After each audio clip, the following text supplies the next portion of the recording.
Olá a todos do canal Filosofia em Ação, a todos do canal inscritos no nosso canal, nosso muito obrigado. Hoje nós vamos gravar esse vídeo aqui falando sobre a psicanálise por Sigmund Freud, de forma especial para os nossos alunos do segundo ano, que faz parte do PET 6 de Filosofia. A psicanálise é um método de tratamento de transtornos mentais, moldado pela teoria psicanalítica, fundada por Freud, enfatiza processos mentais inconscientes e é, em algumas vezes, descrita como a psicologia profunda. A psicanálise promove a consciência de padrões de emoções e comportamentos inconscientes. São emoções, pensamentos e comportamentos adquiridos na infância e que, quando adultos, se tornam disfuncionais, causando sofrimento. Habitualmente recorrentes, isso permite que aspectos anteriormente inconscientes do self se integrem e promovam um ótimo funcionamento da mente, cura e expressão criativa. Então, o que é psicanálise? Segundo Freud, o fundador da psicanálise e da abordagem psicodinâmica da psicologia, essa escola de pensamento enfatiza a influência da mente inconsciente no comportamento. Freud acreditava que a mente humana era composta de 3 elementos: o id, o ego e o superego. E é sobre esses 3 elementos que nós vamos conversar com vocês aqui agora. Qual a diferença entre esses 3 elementos, o id, o ego e o superego? Vejamos. O id, nele fica armazenado as nossas pulsões, ou ficam armazenadas nossas pulsões, nossa energia psíquica e nossos impulsos mais primitivos. No ego, ele é a nossa instância psíquica e evolui a partir do id. O superego é a censura, a culpa e o medo da punição.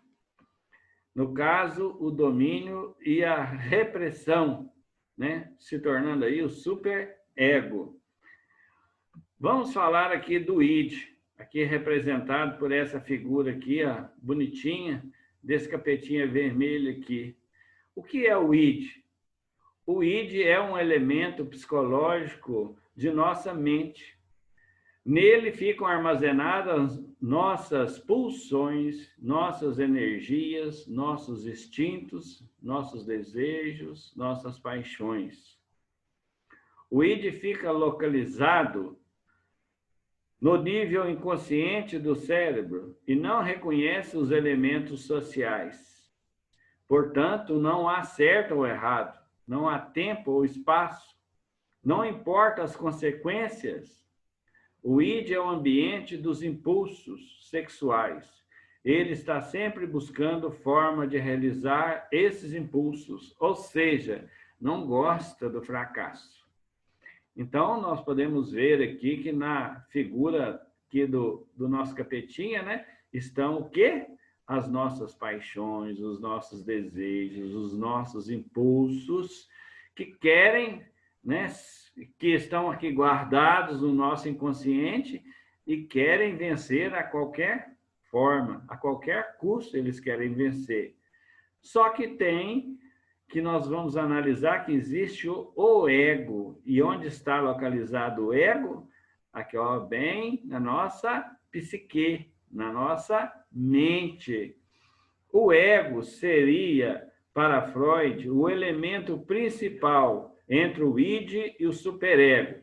Então, nós vamos ver aqui, segundo Freud, aqui no ego, ele faz a transição do id para o superego. Quer dizer, é ele que vai ser o elemento que vai analisar, que vai filtrar tudo que está aqui no capetinha vermelho, e vai filtrar aqui para ver se consegue ser um superego. Possui elementos do inconsciente, apesar disso, funciona principalmente a nível consciente. Então, vejamos bem que o ego, ele possui o inconsciente e também a parte consciente. Guiado pelo princípio de realidade, uma das suas funções é limitar o id quando considerar seus desejos inadequados para determinado momento ou ocasião. O ego representa mediação entre as exigências do id, as limitações do superego e a sociedade. Então, nós podemos ver aqui que o superego, né, nós vamos falar dele há pouco, ele é amplamente social. Falando do superego, então, por sua vez, é consciente e inconsciente. Veja também que ele traz consigo, aqui o superego, parte do inconsciente e parte do ego, porque ele vai ser a parte final dessa análise. No momento em que a criança passa a entender os ensinamentos passados pelos pais, escola, entre outros. Então, qual vai ser o fundamento aqui dessa análise aqui? Nós vamos pensar o seguinte, nós trazemos conosco, desde criança, o quê? Nossos aprendizado com os nossos pais, com os nossos professores, as escolas que percorremos, né, nos ensinam tanto, as religiões. Então, isso tudo vai fazer parte desse componente do ego, para chegar ao superego. Ele é o aspecto social do trio, id, ego e superego. Resulta em grande parte das imposições e castigos sofridos na infância.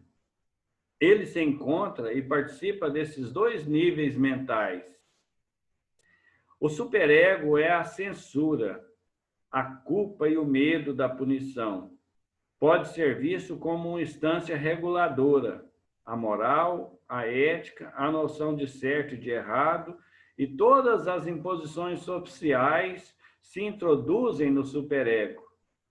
Ele se posiciona contra o id, pois representa o que há de civilizado, de cultura em nós, nossa razão.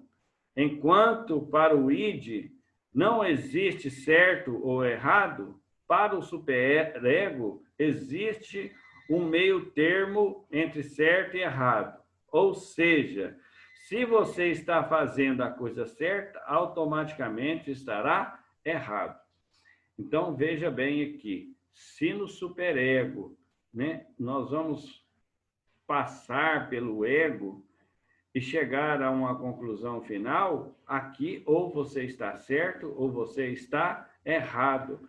Vai depender da sua questão de análise, do seu aprendizado, como você vai estruturar esse aprendizado, ética, moralmente, em todos os aspectos da sua vida, você vai poder chegar ao superego ou não, chegar a uma verdade ou não, ou às vezes continuar no erro.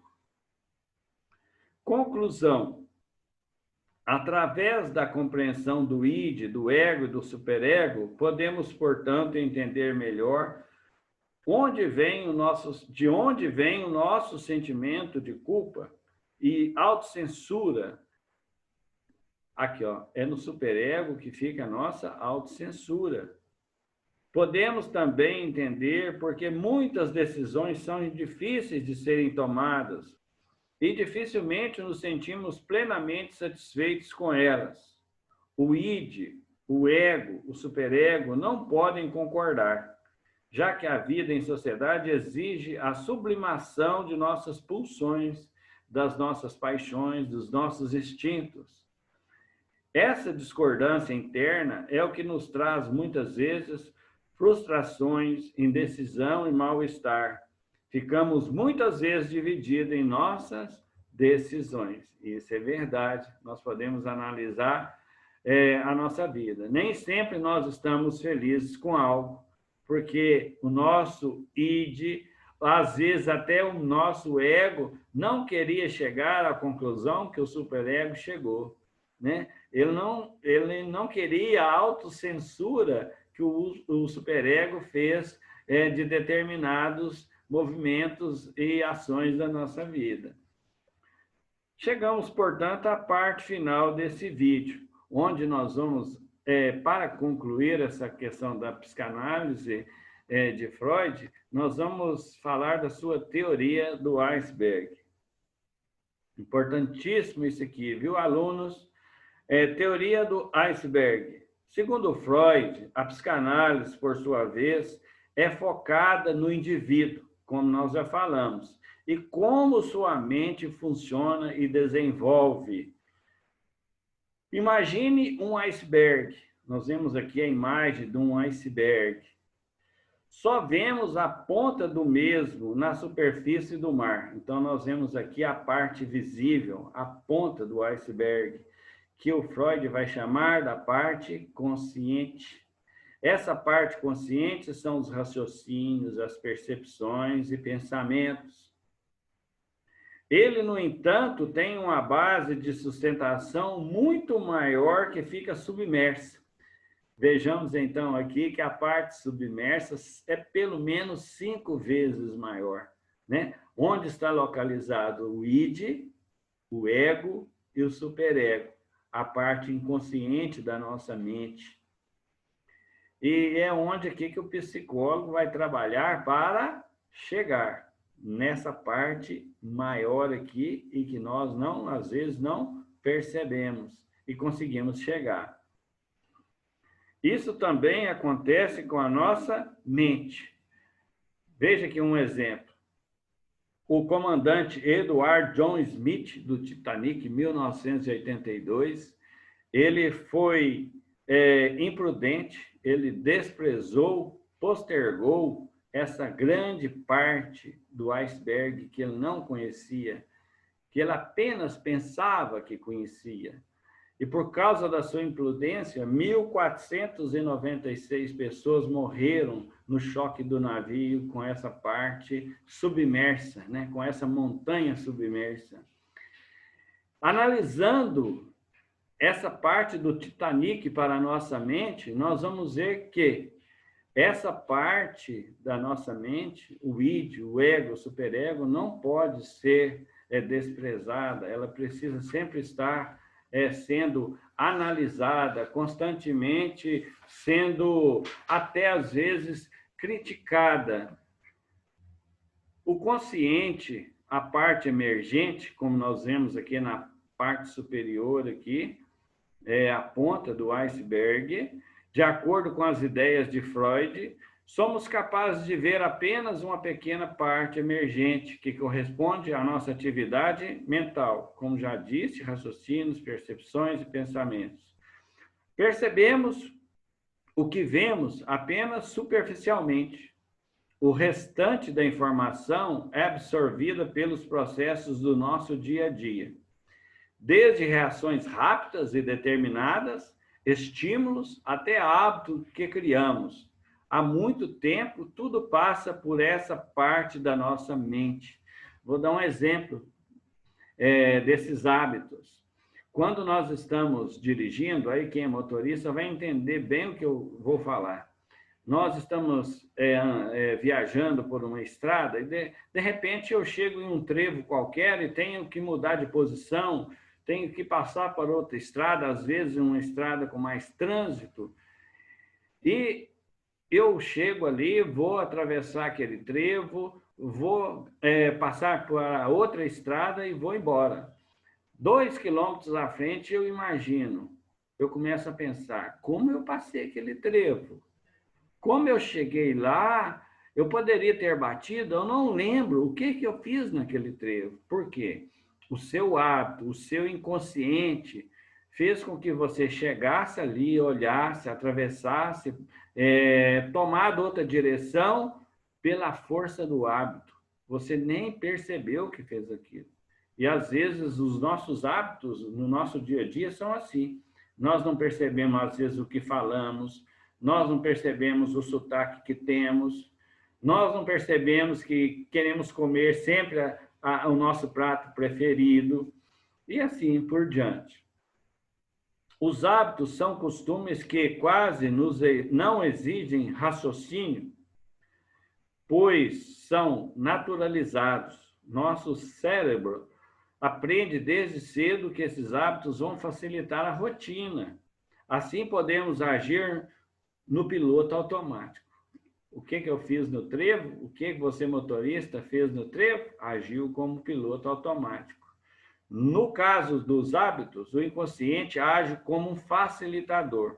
Temos acesso a essa bagagem de memórias sem que precisaremos raciocinar.